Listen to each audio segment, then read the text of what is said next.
Good morning बच्चों, विद्यार्थियों, भाइयों बहनों। आजमगढ़ अलग ग्रामोदय आश्रम से मैं मास्टर रुद्र।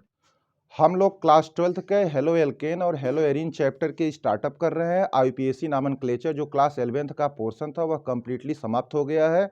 हम लोग एल्केन के नॉमेनक्लेचर से शुरू किए थे, एल्कीन पढ़े थे, उसके बाद एल्कोहल पढ़े थे, उसके बाद एल्डिहाइड कीटोन पढ़े थे, अम्ल पढ़े थे, एसिड पढ़े थे, एसिड हैलाइड पढ़े थे, एसिड एमाइड का आईपीएसी वर्गीकरण पढ़े थे, ईस्टर का आईपीएसी वर्गीकरण आईपीएसी पढ़े थे, एसिड एनहाइड्राइड का पढ़े थे और साथ में पॉलीफंक्शनल ऑर्गेनिक कंपाउंड्स का पढ़े थे।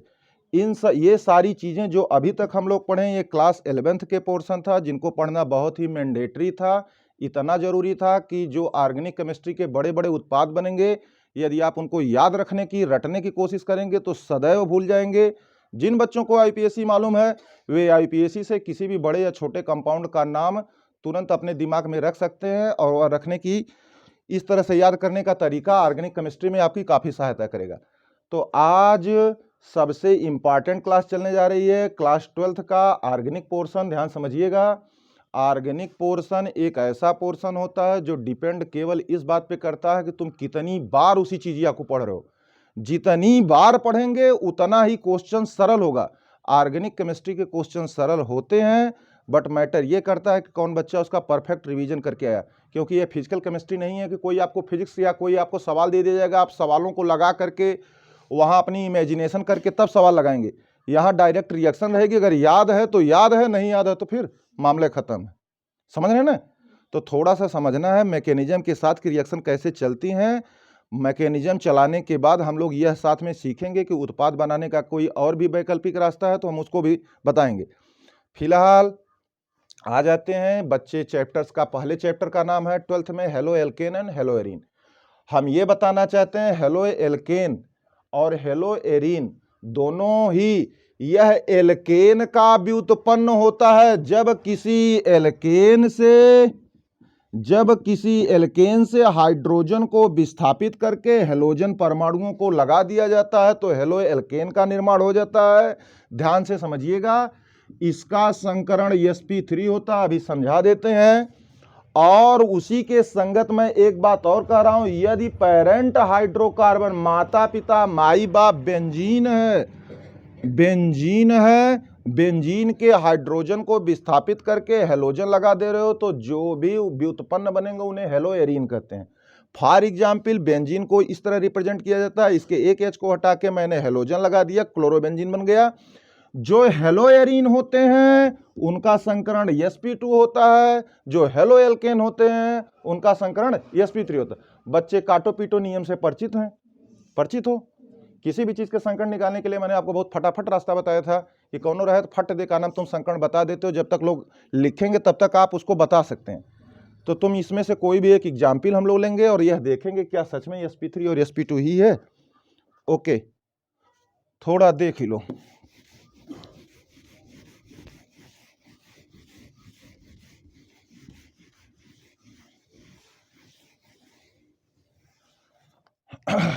जैसे मैंने लिखा फॉर एग्जाम्पल, कुछ बातें ध्यान समझना भैया।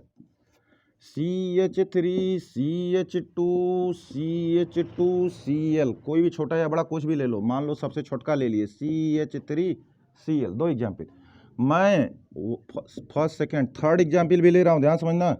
मैंने ले लिया वही जो बन रहा था क्लोरोबेंजीन। सुनो ध्यान से भाइयों, ये क्लोरोबेंजीन जब तुम्हें बनाना रहेगा तो क्या कोई यहीं पे कोई जरूरी नहीं है कि तुम क्लोरीन लिखो। तुम किसी भी हाइड्रोजन को, इसका भी नाम क्लोरोबेंजीन है, तुम्हारा मन कहे क्लोरीन, बताओ इसके पास कै पोजीशन है? 6 पोजीशन है, 6 ठे कार्बन हुआ, 6 जगह लगा हुआ हाइड्रोजन। तो कौनो हाइड्रोजन विस्थापित, ये तो नहीं कहा गया कि इसी ऊपर वाले को हटाइएगा। तो तुम कहीं भी क्लोरीन लगाओगे वह रहेगा क्लोरोबेंजीन ही। अच्छा, इसको अभी बच्चों को बताया हूं कि भैया इसको लिखना है, सिंगल बॉन्ड और डबल बॉन्ड अल्टरनेट क्रम में रहते हैं। बेंजीन को कई बार पढ़ा चुके हैं पीछे वाली कक्षाओं में कि सिंगल बॉन्ड और डबल बॉन्ड अल्टरनेट पाते हैं, ऐसा केकुले ने बताया था और वह सर्वविदित सत्य है। यहाँ पे एक जगह कहीं भी क्लोरीन लगा दो और फिर तुम सेचुरेट करो, संतृप्त करो टेट्रावैलेंसी को, कार्बन की संयोजकता को। बताओ, अगर यहाँ क्लोरीन लगा देनी, यहाँ डबल बॉन्ड लगा दिए, सिंगल बॉन्ड, फिर लगा दिए डबल बॉन्ड, फिर सिंगल बॉन्ड, फिर डबल बॉन्ड, बता बाबू हर जगह का लिखल है? यहाँ पे कार्बन है, ध्यान समझिएगा, हाई क्लोरीन है, ध्यान समझिए। ये क्लोरीन है, थोड़ा इस कार्बन का संकरण बताओ सभी लोग। अरे वही पुराना नियम लगाओ यार, काटो पीटो, इस कार्बन का संकरण बताओ। किसी भी जगह से काटना शुरू करोगे तो कहोगे यस, इस बांड को काटोगे तो P1, इस बांड को P2। जब चारों बांड तुमने काट दिया, कहां से शुरू किए थे? यस से, और कहां खत्म किए? P2 पे। तो इसका मतलब क्लोरोबेंजीन का संकरण क्या है? sp2 है। हेलोएरिन था तो मैंने डायरेक्ट क्या बोल दिया? हेलोएरिन का संकरण क्या होता है? sp2। याद रखे रहो, निकालना रहेगा तो निकाल लेना। और अगर हेकर संकरण निकाले कहे, चाहे बड़ा हो चाहे छोटा, इससे कोई मैटर नहीं करता है। तुम कहोगे सर इसका निकालना है CH3, थोड़ा मैं इसको एक्सपेंड करके आसान बना देता हूं, मुझे आसानी मिल जाएगी। अरे इसका संकरण देख के ही लग रहा, कहीं से काटना शुरू करो, यहां से yes, P1 P2 P3 G sp3। थोड़ा इसका निकाल लो। अच्छा बताओ इसका निकालो, sp3 sp3 sp3, थोड़ा इसका निकाल ही दो, H2 है यहाँ पे, तो हाई हाइड्रोजन यहां रहा होगा, एक हाइड्रोजन इधर कहीं रहा होगा, यस, P1 P2 P3। समझ गए? तो छाप लीजिए फटाफट, 2 एग्जाम्पल बनाइए और यहीं से हम लोग क्लासिफिकेशन जो आपकी हेडिंग पड़ी है उसको अभी हम कंटिन्यू कर रहे हैं। छोटी छोटी बातें जान लेते हैं कि अगर आ ही गया हेलो एल्केन का संकट तो निकाल लेंगे, नहीं तो डायरेक्ट याद रखे रहेंगे। याद रखना तो बेवकूफ़ी है, कोई ज़रूरतें नहीं याद रखने की। हम निकालना जानते हो तो निकाल लेंगे।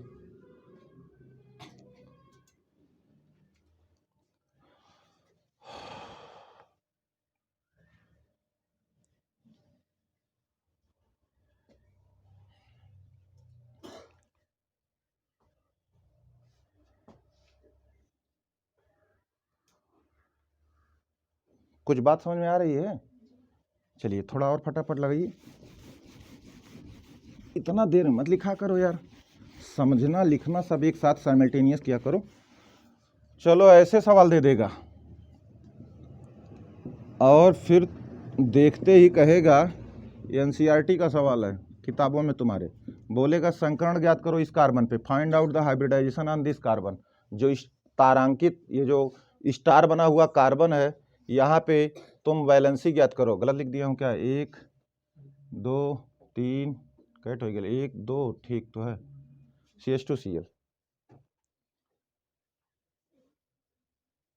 फटाफट फटाफट जी हम निकाल सकते हैं। इधर देखो, बस तुम इतना देखो, क्या कार्बन की संयोजकताएं 5 या 3 तो नहीं रह गई हैं? क्या 5 हो जाएगा? तुम ही लोग कहते हो कि सर आप गलत लिख दिए हैं। अरे रोज ही तो हमको टोकते थे कि यहाँ पे आप गलत बांड खींच दिए हैं। तो किस आधार पर टोकते थे? 4 के ही आधार पे ना। मैं यही बस देखना चाहता हूँ कि यहाँ एक बांड लौका था, हाई देखा हाथ उठा हाइड्रोजन, तो एक हाइड्रोजन इधर आओगे, एक हाइड्रोजन 1 2 3 और क्लोरीन के साथ चौथा, तो फिर क्या प्रॉब्लम क्या रहेगी? कहीं से काट लो। यस, हाई हाइड्रोजन कटता P1, हाई वाला कटता P2 और ये कटता तो P3। Yes P3। सुनो ध्यान से, इसका मतलब क्या हुआ सर जी? इसका मतलब ये हुआ बाबू कि ये हेलोएरिन नहीं है। अरे अभी तो इन्हें तो पहले में शुरू में कह देनी हेलो एल्केन का sp3, हेलोएरिन का sp2, तो का ये sp2 आया ले पर, तो एक मतलब ये देखत है, लौकात है कि बेंजीन। लेकिन अब सुन लो, यहीं पे क्लासिफिकेशन कर दे रहा हूं। हाई क्लोरीन का डायरेक्ट बेंजीन रिंग से जुड़ल है, जब डायरेक्ट जुड़ता तब हेलोएरिन होता। जब वह डायरेक्ट किससे जुड़ा हुआ है? किसी श्रृंखला से जुड़ा है। यह स्ट्रेट चेन, अभी तो तुम लोगों को यह सब पढ़ाया गया था कि इस पे मैं बहुत स्ट्रेट चेन खींच सकता हूं। CH2 CH2 CH2 CH2 Cl कर लेते तो क्या वह हेलोएरिन रहता? नहीं रहता। इसका मतलब if chlorine is directly attached to the benzene ring then it is called haloarene and has the hybridization of sp2, otherwise it is haloalkane and always has the hybridization of sp3। समझ ला उनका कहनी है ना? समझे? वह बताओ नहीं, sp3 ओपे रहा, sp2 ओपे रहा।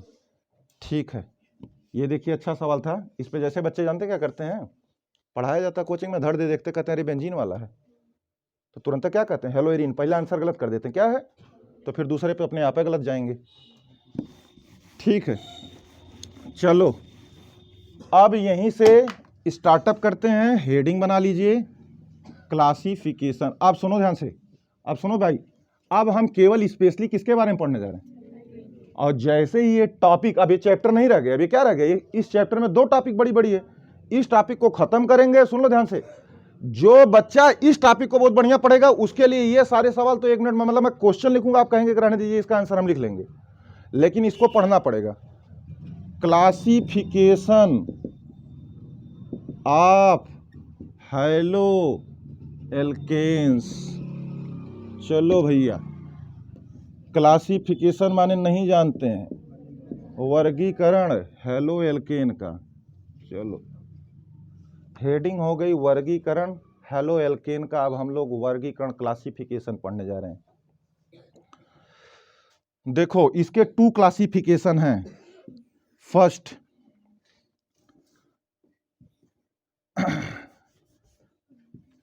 ऑन द, हिंदी में भी लिखा दे रहे हैं, on the basis of nature of carbon atom. नहीं समझ में आ रहा, हिंदी में लिख लो। कार्बन परमाणु की प्रकृति के आधार पे, कार्बन परमाणु की प्रकृति, नेचर के आधार पर पहला क्लासिफिकेशन किया गया है।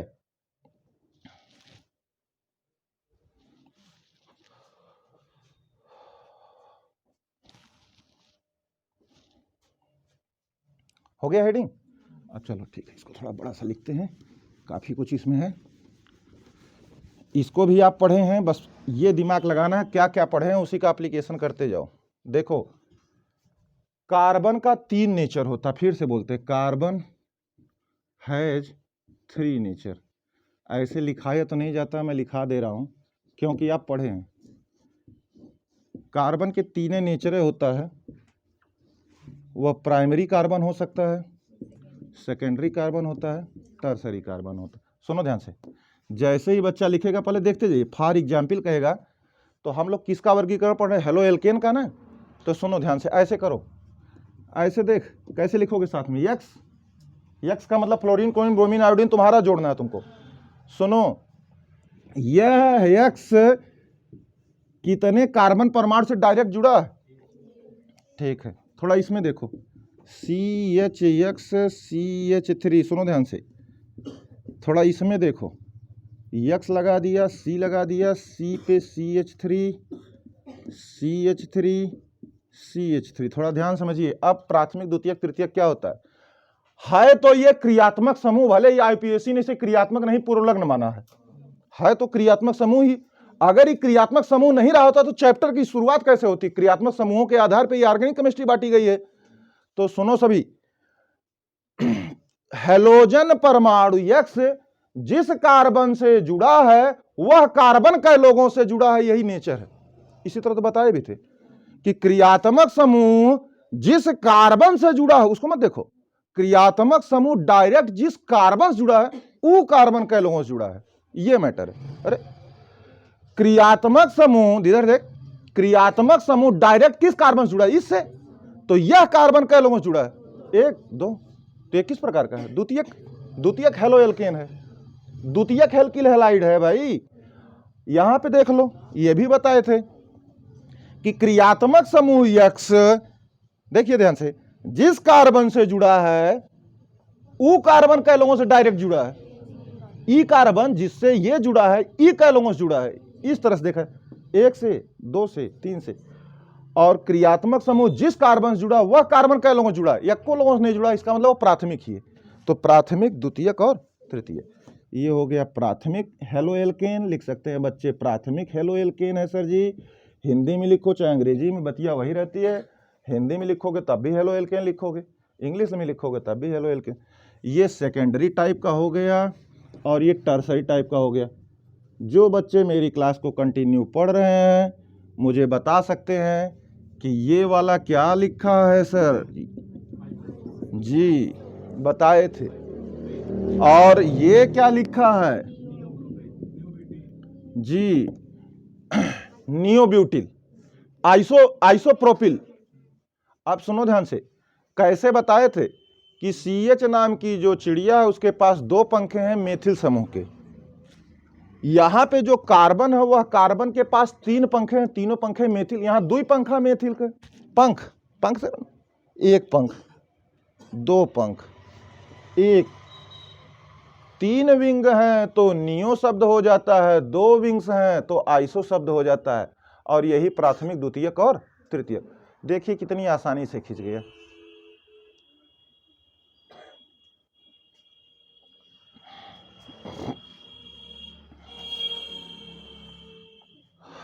हो गया।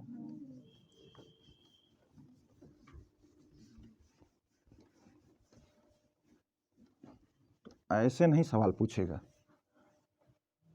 यूपी बोर्ड में तो ऐसे ही पूछेगा। यदि आप कंपटीशन के छात्र रहते तो ऐसे कहता, नियो ब्यूटिल क्लोराइड का आईयूपीएसी नाम बताओ, और सारी बुद्धि खत्म हो जाती और दोष टीचर के ऊपर आ जाता, पढ़ौला ही नहीं रहना।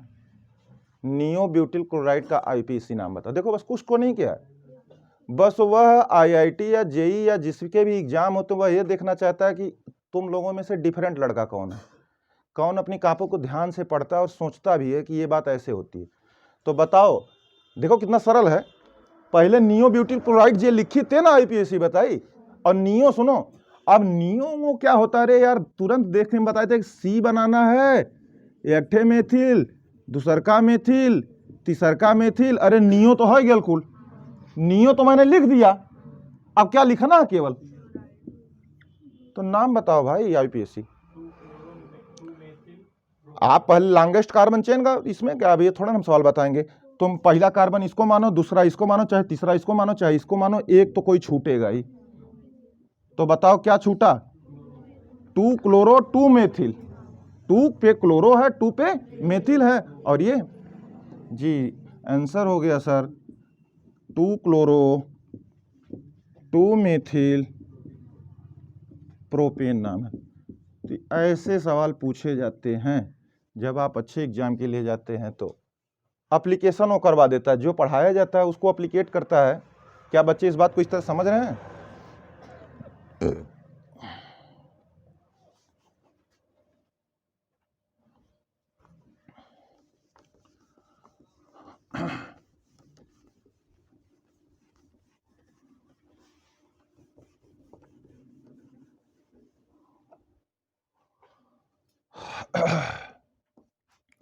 क्वेश्चन नंबर 2, आइसोप्रोपिल क्लोराइड में कितने सिग्मा तथा पाई बंध हैं? चैप्टर कोई, सवाल कहीं से। आइसोप्रोपिल क्लोराइड में कितने सिग्मा और कितने पाई बॉन्ड हैं?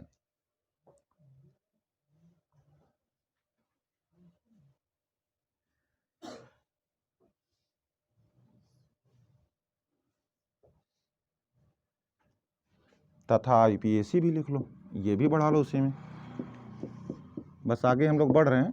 तथा उसका आईपैक भी नाम भी लिख देना हमें। तो पहले बताओ, सबसे पहले दिमाग आपका कहाँ जाना चाहिए? पहले आइसोप्रोपाइल क्लोराइड लिखना जानो, और आइसो तो तुमको मालूम है कि ऐसी चिड़िया जिसके पास 2 पंखे हैं मेथिल के, लेकिन ऐसे लिखता जा, या तो जैसे भी आपके पास जो भी दिमाग है आप अपने दिमाग से याद रखते हैं कि ये आइसो है। देख बाबू, हाई काव लिख दे नहीं, आइसोप्रोपिल, और ये सब बातें कहाँ डिटेल में पढ़ाए थे? जब हम एल्किल समूह पढ़ा रहे थे, बताए थे ना कितने प्रकार के एल्किल बनाए थे, बहुत प्रकार के। अब यही में लगा दिया हमने क्लोराइड, और गिन ले। अब दोनों काम हमारा होगा, सिग्मा पाई आईपीएसी। फटाफट तुम बताओ, अब सिग्मा पाई बंध निकालना है, तो बताओ भाई।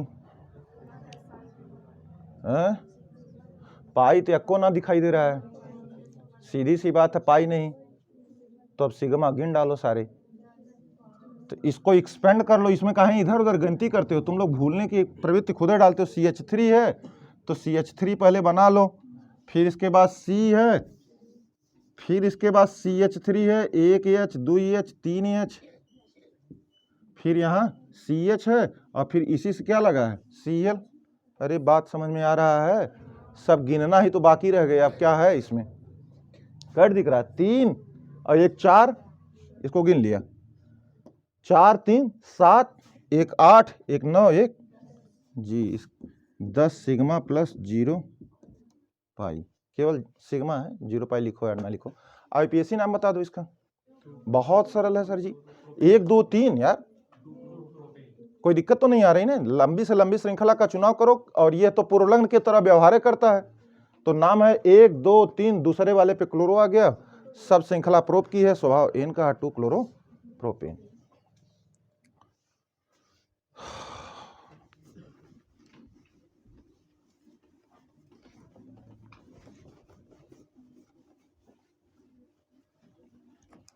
चलिए पहला क्लासिफिकेशन खत्म हुआ। दूसरा क्लासिफिकेशन, दूसरा वर्गीकरण। पहला क्लासिफिकेशन में क्या पढ़े कि कुछ तो है ही नहीं।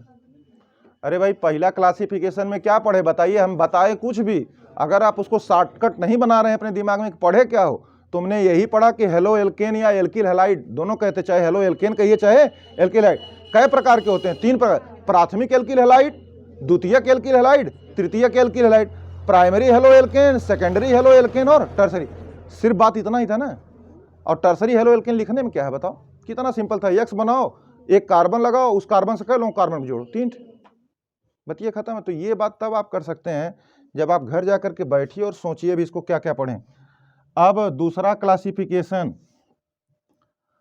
On the basis of number of halogen atoms, number of halogen atoms, Hindi में कहोगे हेलोजन परमाणुओं की संख्या के आधार पे, हेलोजन परमाणुओं की संख्या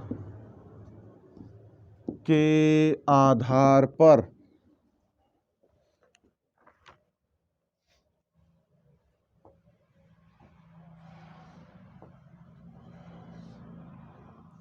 सुनो ध्यान से। इस हिसाब से कितने प्रकार के होते हैं हम एक ऐसे आइडिया बना दे रहे हैं। एक होता है मोनो हेलो एल्केन, हिंदी में जिसको हिंदी में लिखने का मन कहेगा यही चीज लिखेगा, मोनो हेलो एल्केन। एक होता है डाई हेलो एल्केन, एक होता है ट्राई हेलो एल्केन, नाम से ही दिख रहा है।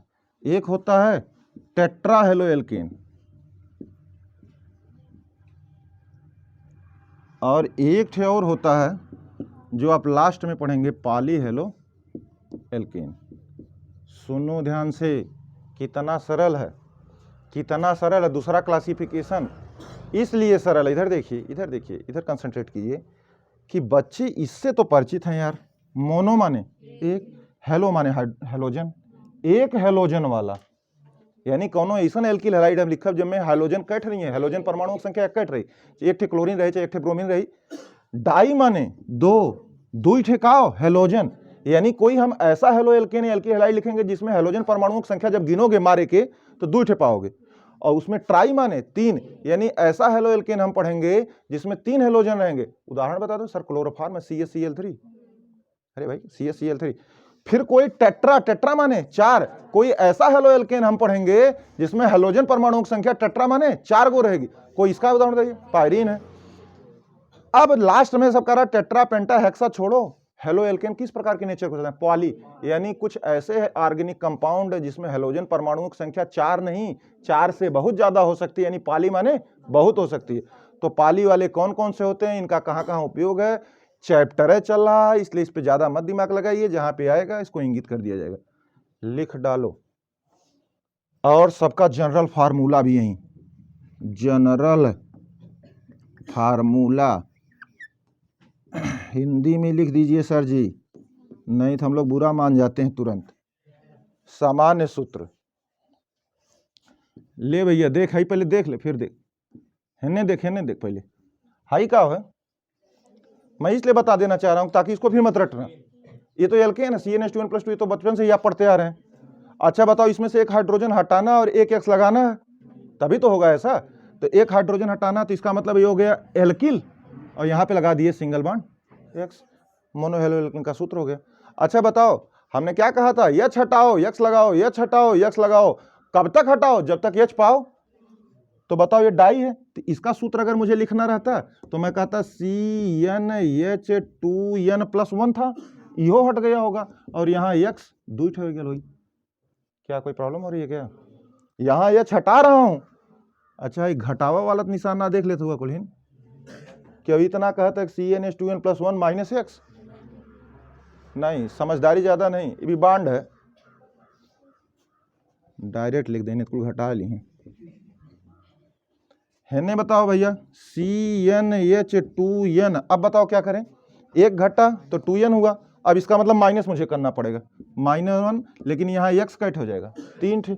यहाँ पे बात आ जाओ CnH2n-2 और x4 पॉलीहेलोकेन को ऐसे छोड़ दीजिए। इसके बारे में हम लोग क्या क्या होते हैं डिटेल में पढ़ेंगे, उसी समय जनरल फार्मूला बनाएंगे। ये टॉपिक आएगा, एक लाइन का है पॉलीहेलोकेन।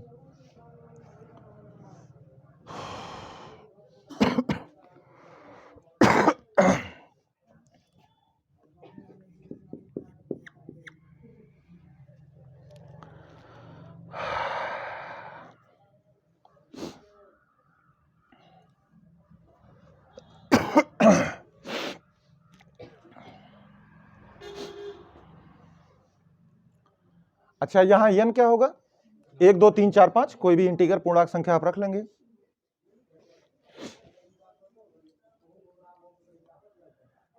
जैसे परमाणु जो हैं वो फ्रैक्शनल नहीं होते हैं, परमाणु या तो एक हुए, जैसे हम इस तरह कहो, जैसे you are just all items. हमसे कोई पूछे कई लड़के आ जाए हैं, आज बड़ी ठंडी पड़ रही है, हम कहेंगे आज 20 आए हैं।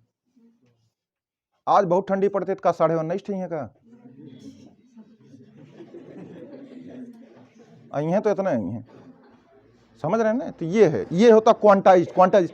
जैसे तुम लोग उसमें फिजिक्स में पढ़े होगे क्वांटाइजेशन ऑफ चार्ज। इधर देखिए, उसको इंग्लिश में क्या बोलते हैं कि इलेक्ट्रॉन किसी में से निकल सकते हैं, आधा इलेक्ट्रॉन नहीं निकलता, यानी इलेक्ट्रॉन हमेशा निकलता है। 1 इलेक्ट्रॉन निकली, 2 ठे निकली, 3 ठे निकली, 5 ठे निकली, 100 ठे निकली, 3.5 इलेक्ट्रॉन नहीं निकलेगा, या 3.5 इलेक्ट्रॉन किसी के पास, क्योंकि आवेश क्वांटाइज्ड होते हैं। 1 इलेक्ट्रॉन निकलेगा, आधा इलेक्ट्रॉन नहीं होता है।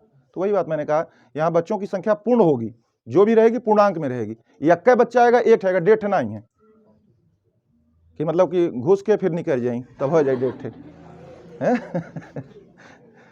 चलो एग्जाम्पल ले लो, सब एग्जाम्पल जानते हैं सर। मेथेन में से 1 निकालते तो मेथिल क्लोराइड बन रहा था, यहाँ लिख लो CH2Cl2 बन रहा था, यहाँ बच्चे CaCl3 को, और यहाँ क्या बना रहे थे, पाई। चलिए ठीक है, बता लीजिए फटाफट इसको।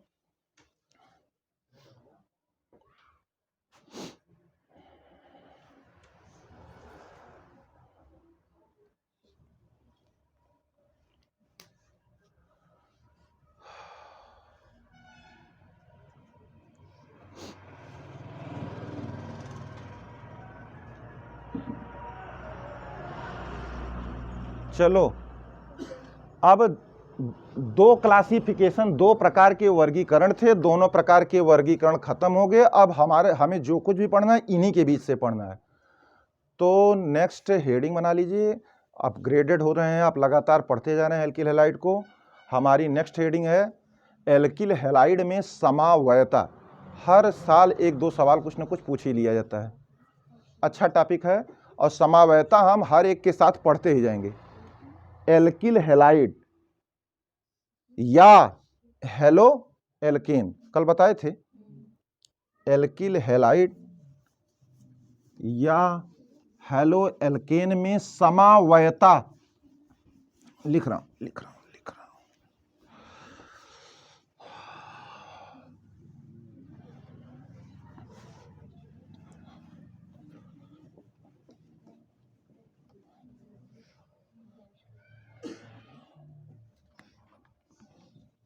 ऐसे डायरेक्ट लिख देते हैं,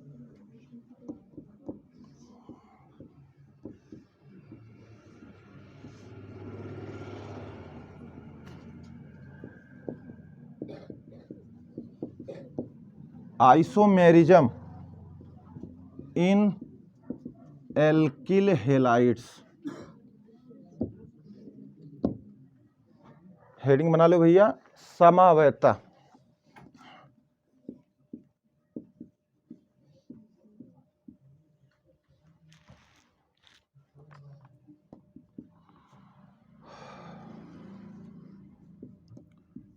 वे कार्बनिक यौगिक,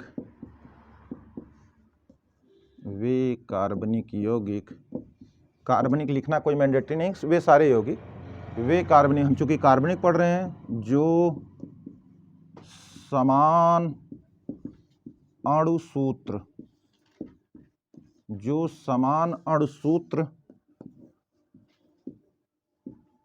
रखते हैं, परंतु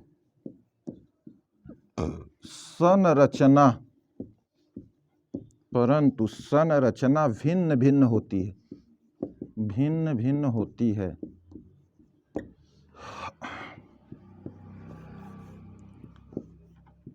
लिख लो इंग्लिश में, which have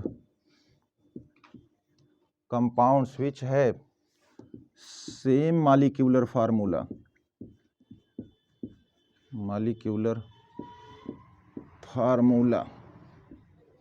but have different structures।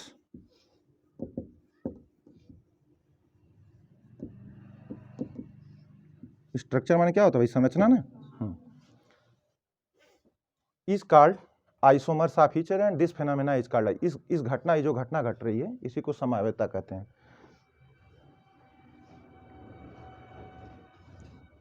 सुन लो, थोड़ा सा इसमें इनकम्प्लीट कर दिया हूँ, बच्चे इसको कंप्लीट कर लेंगे, हम ऐसे भी बोल दे रहे हैं। आप एक आध लाइन देखिए, इसमें इस तरह लिखना चाहिए, वे कार्बनिक यौगिक जो समान रखते हैं अणुसूत्र परंतु संरचना भिन्न भिन्न रखते, वे एक दूसरे के समावय कहलाते हैं। वे एक दूसरे के क्या कहलाते हैं? आइसोमर। और ये जो घटना घट रही है, ये घटना जो घट रही है, जो फेनोमेना, इसको प्रक्रिया कहते हैं, ये जो फेनोमेनन घट रही है, this phenomena is known as isomerism. इसी घटना को तो लिख सकते हैं, वे एक दूसरे के समावय कहलाते हैं और इस घटना को समावयता कहते हैं। चलिए, बच्चे इन सबसे परिचित हैं, छोटी छोटी चीजों से, मैंने कई बार बोला है। और समावयता, ये जो टॉपिक आ रही है, सुन लो ध्यान से, ये हर एक चैप्टर में आएगी। हर चैप्टर में जब भी कोई चैप्टर पढ़ेंगे, हम लोग उसकी समावयता पढ़ेंगे, और इसी के साथ समावयता जो अलग से दिया गया वो खत्म हो जाएगा। फॉर एग्जाम्पल, शांत रहो, फॉर एग्जाम्पल एल्किल हैलाइड में समावयता से पहले मैं एक छोटा सा उदाहरण दे करके बच्चों को यह दिखाना चाह रहा हूं कि आप समावय को कैसे समझ सकते हैं। जैसे देखो, फॉर एग्जाम्पल मैंने लिख दिया CH3 CH2 CH2 CH3, फिर मैंने लिख दिया CH CH3 CH3 CH2 CH3, फिर हमने लिख दिया CH3 CH3। थोड़ा सा सबको गिन लेते हैं। कार्बन की संख्या 4, हाइड्रोजन 3 3 6 4 10, ब्यूटेन, सुनो ध्यान से, 3 3 6 1 7 2 9, निकाल, ये तो 5 कार्बन वाला हो गया। नॉर्मल बाइटन आइसो 3 3 6 3 9 1 10, ठीक। C4H10 ये भी है, इसमें थोड़ा गिनो, 1 2 3 4, कार्बन की संख्या 4, हाइड्रोजन की संख्या अच्छा यहाँ मैं खुद 3 2 5 2 7, 3 2 5 2 7 7, कितने लिया हूँ यार? C4H10, C4 3 3 6 1 7 3 10, 3 3 6 3 चौके 12, ये तो 5 वाले कार्बन हो गए। अरे यार, यहाँ 5 कार्बन हो ही गए। चलो सॉरी, यहाँ से पेंटेन से शुरू हो रहा था, ठीक, वो पेंटेन से शुरू होता है, हम यहाँ ब्यूटेन लिए हैं। सुनो, ब्यूटेन और पेंटेन एक एक समावयता बढ़ती जा रही। हम यहाँ पे केवल एक छोटा सा स्ट्रक्चर दिखा रहे हैं, ब्यूटेन। यहाँ पर भी ब्यूटेन लिखा है, यहाँ पर भी ब्यूटेन लिखा है। कैसे ब्यूटेन लिखा है? क्योंकि ब्यूटेन का सामान्य सूत्र होता है C4H10, लेकिन देखो ये दोनों अणु एक दूसरे के समावय हैं। समावय है, इसका मतलब अणुसूत्र समान है, लेकिन इनकी संरचनाएं क्या है? भिन्न भिन्न है। इनकी संरचनाएं भिन्न भिन्न है। कैसे भिन्न है? और ये अणुसूत्र समान है, संरचनाएं भिन्न है। जैसे इसका तुम्हें आईपीएसी लिखना रहता, ध्यान समझिए भाई, तो तुम कहते 1 2 3 4, जी 4 कार्बन है, ब्यूट है, स्वभाव एन है, तो नाम हो गया ब्यूटेन। अच्छा, ये स्ट्रेट लाइन है तो मैं इसको नॉर्मल ब्यूटेन कह देता हूं। जो सीधी लाइन में खींचे गए हैं वो स्ट्रेट नॉर्मल ब्यूटेन। चलो, इसका भी नाम लिख देता हूं, तो बताओ क्या इसका आईपीएसी नाम हो जाएगा? हाई आईपीएसी लिखा हूं मैं इसका, देखो कितना डिफरेंस हो गया, है वही ब्यूटेन लेकिन इसका आईपीएसी नॉर्मल ब्यूटेन है, इसका आईपीएसी नाम लिखो। अरे भाई आप कहेंगे कि भैया यहाँ पे 1 2 चाहे यहाँ 3 कर लो चाहे इसको, ये बच गया तो नाम हो गया 2 मेथिल प्रोपेन। सुनो बच्चों, इसका मतलब नॉर्मल ब्यूटेन और 2 मेथिल प्रोपेन। देखिए नाम अलग है, दोनों अलग अलग यौगिक होगा कि नहीं? का ये तो ब्यूटेन का, ये ब्यूटेन का नहीं, लेकिन अणुसूत्र क्या है? समान। सबको जोड़ दोगे तो 4 कार्बन 10 हाइड्रोजन यो रख ले, 4 कार्बन 10 हाइड्रोजन यो, लेकिन ये नॉर्मल ब्यूटेन और इसका नाम 2 मेथिल प्रोपेन। इसकी शब्द श्रृंखला कै कार्बन की है? 3, और इसकी शब्द श्रृंखला कितने कार्बन? तो संरचना तो पक्की बात है भिन्न है। तो वे यौगिक 2 organic compound which have the same molecular formula, जिनके मॉलिक्यूलर फार्मूला माने सूत्र, लेकिन उनका स्ट्रक्चर माने संरचनाएं भिन्न भिन्न होती हैं, वे एक दूसरे के समावय कहलाते हैं। चलिए उतार लीजिए, फिर इसके बाद हम लोग एल्किल हैलाइड की समावयता को स्टार्टअप करते हैं।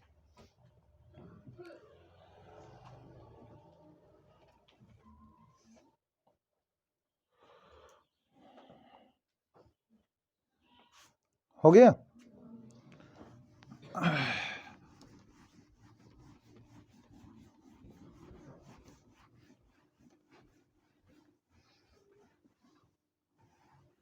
सुनो, कुछ समझना पड़ेगा, जैसे फॉर एग्जाम्पल सुन भाई, CH3 CH2 Cl लिखना मत गलती से, पहला दूसरा लिख दिया मैंने कुछ CH3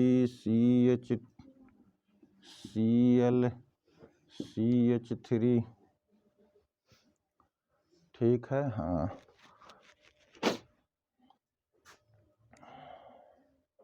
इसको भी बढ़ा देते हैं, 3 ही कार्बन लेते हैं, CH2 CH3,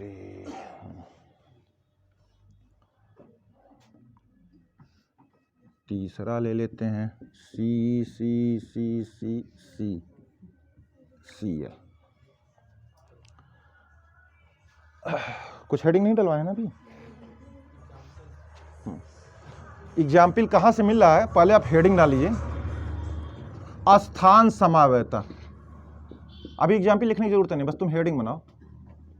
स्थान समावयता, अगर कहीं कुछ पढ़ा हो तो दिमाग से डिलीट कर दीजिएगा, नहीं तो गड़बड़ा जाएंगे। पोजीशन आइसोमेरिज्म, कुछ लोग पढ़े होंगे, पोजीशन आइसोमेरिज्म। पोजीशन माने स्थान, स्थान की समावयता।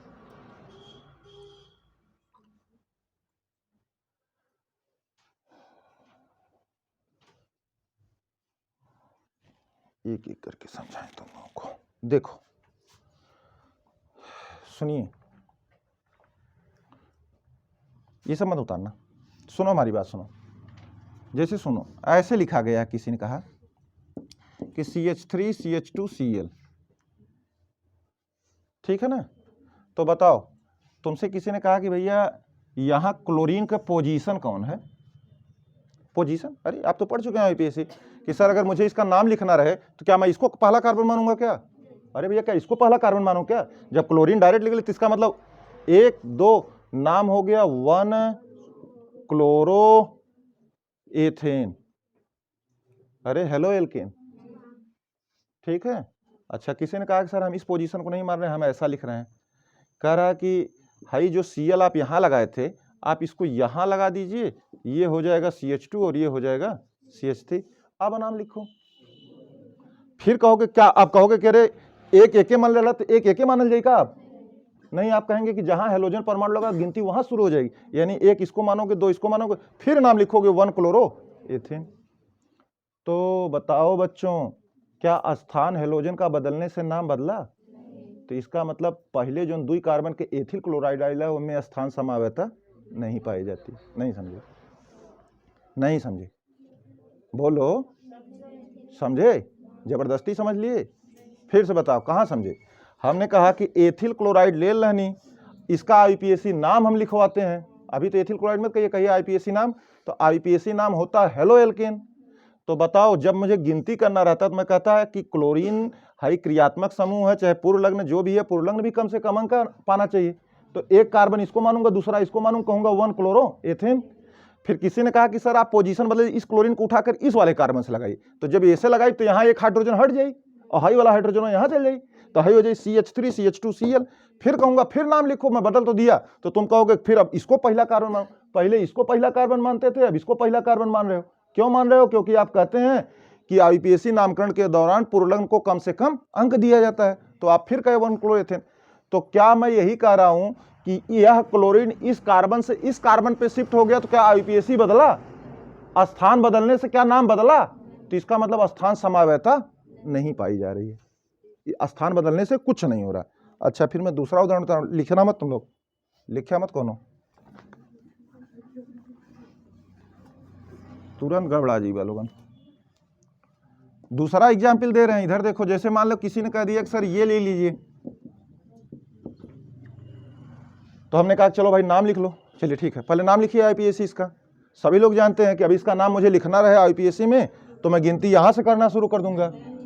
यहां से करेंगे और लिख देंगे 1 क्लोरो, और 3 कार्बन की सब थी और एन था, तो हो गया 1 क्लोरो प्रोपेन।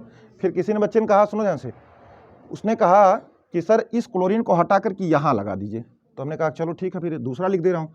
तो बताओ, यहाँ क्लोरीन गया तो हाई हाइड्रोजन यहाँ चली गई, तो यहाँ हो जाएगा CH2Cl लगा दिया, CH2 लगा दिया, CH3 कर दिया, यही नहीं हुआ भाई? अच्छा, मैं कहूँ अब नाम लिखो। फिर कहेंगे कि अब गिनती में यहाँ से करेंगे? नहीं, फिर कहेंगे 1 2 3, कहेंगे कि 1 क्लोरो प्रोपेन लिखा हुआ है। तो बताओ, मैं पोजीशन बदल दिया तो क्या नाम बदला? नहीं बदला। इसका मतलब हाई पोजीशन और ई पोजीशन दोनों समान पोजीशन ही, हाई पोजीशन और हाई पोजीशन, क्योंकि मैं क्लोरीन को चाहे यहां से हटा के यहां कर रहा हूं या इसको हटा करके यहां कर रहा हूं, नाम मेरा नहीं। और अगर बदलने पर होता तो आईपीएसी जरूर बदल जाता, जैसे भी आप देख रहे थे पिछले वाले एग्जाम्पल। फिर किसी ने कहा कि ऐसा सर जी, इसको हटाकर 3 पे ना लगाने के बाद एक 2 वाले पे करा, तो 2 वाले पे किया तो उसने कहा कि भाई चलिए CH3 हो गया, बोलो सभी लोग, CHCl हो गया और ये CH3 हो गया। अब नाम लिखो, तो आप कहेंगे 1 2 3 जी, इसका नाम हो गया, दूसरे वाले पे आ गया तो हो गया 2 क्लोरोप्रोपेन। ये 1 क्लोरोप्रोपेन था, यह 2 क्लोरोप्रोपेन। इसका मतलब स्थान बदलने से नाम, इसका मतलब कि 1 से 3 पे किए तो स्थान समावयता नहीं पाई गई, लेकिन इस क्लोरीन को पहले कार्बन के बजाय दूसरे कार्बन पर रख दिया तो कौन सी समावयता मिल गई? स्थान समय, यानी स्थान बदलने से आईपीएसी नाम बदल गया। बात समझ में आ रहे हैं? संरचना भिन्न होगी। हाई संरचना में, सुना ध्यान से, जो ये लिखा हूं, देखो ध्यान से, ये मैं ऐसे लिखा हूं और इसको मैं ऐसे लिखा हूं, तो कहां क्या किया हूं? ये जो मेरा हाथ और ये मेरा जो कुहनी है, हम बस इसको उठा करके ऐसे कर दे रहे हैं भैया, समझ लग ना लोगन? तो बताओ, क्या इसमें कोई अंतर है क्या, इसमें और इसमें? तो हाई दोनों जोन बाटे हैं, ये में पोजीशन आइसोमर एक दूसरे के प्रति नहीं पाए जाए, लेकिन इसमें या इसमें क्या पाई जा रही है? Position isomerism. लिखना नहीं है, समझ में आया? तो हेडिंग बना लीजिए और आइसोमेरिज्म हम इकट्ठे पढ़ा देंगे। आज की क्लास यहीं ख़त्म होती है, घर जाके ध्यान से पढ़िए। ठीक है बच्चों, धन्यवाद, जय हिंद।